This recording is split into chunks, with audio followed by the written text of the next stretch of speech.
आज ही Doubtnut app download करें। Doubtnut पर होगा अब आपके सभी मैथ्स, केमिस्ट्री, फिजिक्स और बायोलॉजी डाउट्स का सफाया। बस अपने क्वेश्चन की फोटो खींचो, उसे क्रॉप करो और तुरंत वीडियो सोल्यूशन पाओ। Download now. हेलो एवरीवन, आज पढ़ेंगे हम एक रचना जिसका शीर्षक है 12 मासा। और यह रचना कक्षा 12 की पुस्तक अंतरा से ली गई है। इस रचना को मलिक मोहम्मद जायसी के द्वारा लिखा गया है। चलिए अब हम सबसे पहले मलिक मोहम्मद जायसी जी का जीवन परिचय पढ़ते हैं। मलिक मोहम्मद जायसी जी का जन्म सन 1467 ईस्वी में हुआ था। इनका जन्म उत्तर प्रदेश के जायश नगर में हुआ था। चूंकि इनका जन्म जायश नगर में हुआ था इसलिए इनका नाम जायसी पड़ा। इनकी मृत्यु 1558 ईस्वी में हुई थी। जायसी जी भक्ति काल के प्रमुख कवि माने जाते हैं और मलिक मोहम्मद जायसी की सबसे प्रसिद्ध रचना थी पद्मावत। अब यह जो रचना है 12 मासा, यह उनके प्रसिद्ध महाकाव्य पद्मावत से ही लिए गई है। अर्थात हम कह सकते हैं कि पद्मावत के कुछ अंश को 12 मासा में लिया गया है। चलिए अब हम इस रचना का प्रसंग पढ़ते हैं। सबसे पहले हम जानेंगे प्रसंग का मतलब क्या होता है। प्रसंग का मतलब होता है कि इस कविता में कवि ने किसकी बात की है। तो इस पद में 12 मासा पद में कवि ने रानी नागमती की विरह वेदना का वर्णन किया हुआ है। रानी नागमती चित्तौड़ के राजा रतन सिंह की पत्नी है।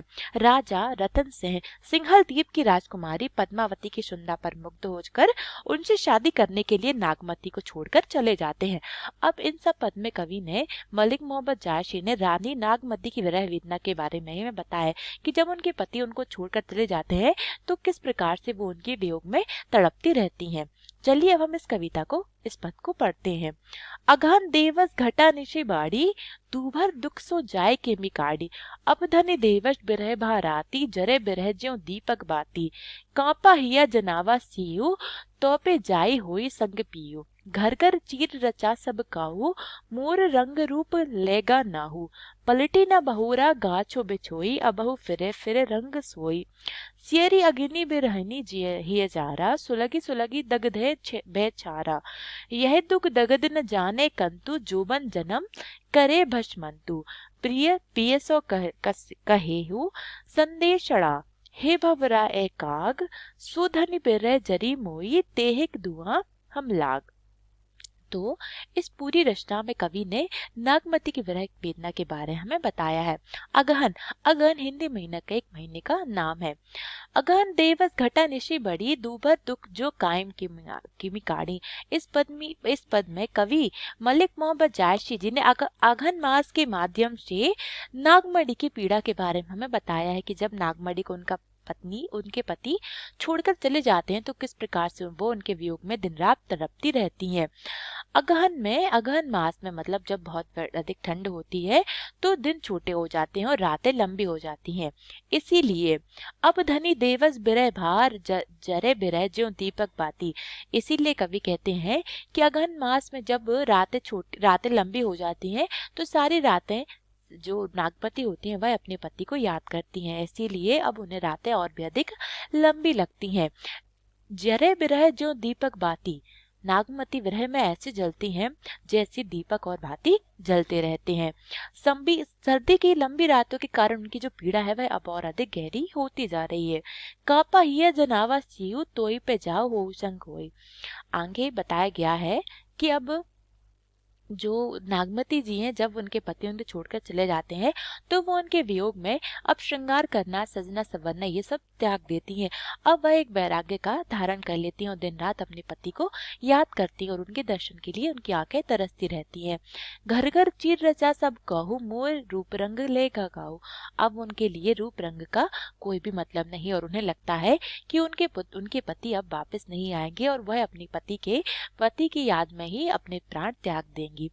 पलटी न बहुरा गग्गा जो बिछो, अब बहु फिरे रंग सोई। अब कहती हैं कि अब उनके पति कभी भी पलट कर वापस नहीं आएंगे, अब मेरी जिंदगी में कोई रंग नहीं बचा है।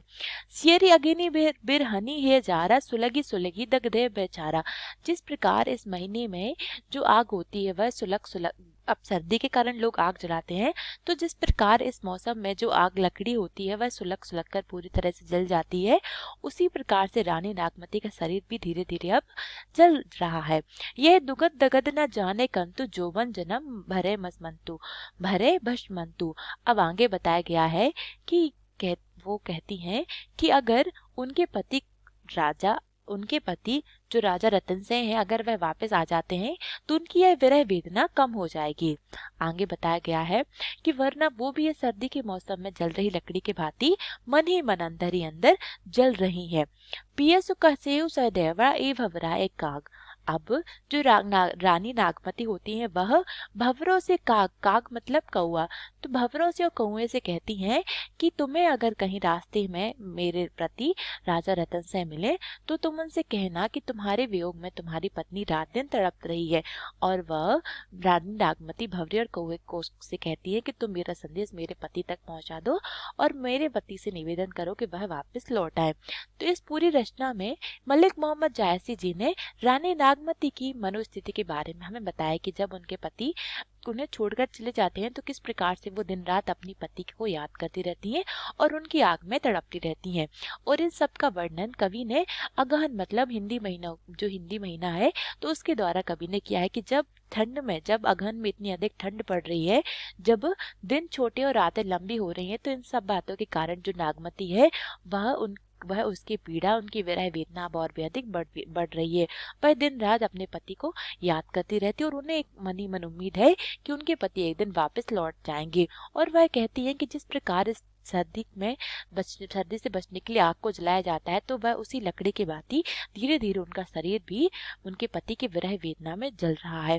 इसीलिए वह भंवरे और कौवे से कहती है कि मेरे पति तक मेरा संदेश पहुंचा दो और उनसे जाकर कहो कि उनकी पत्नी उनके वियोग में रात दिन तड़प रही और मेरे पति को वापस मेरे पास ले आइए। चलिए, हमारी यह कविता यहीं पर समाप्त होती है। धन्यवाद।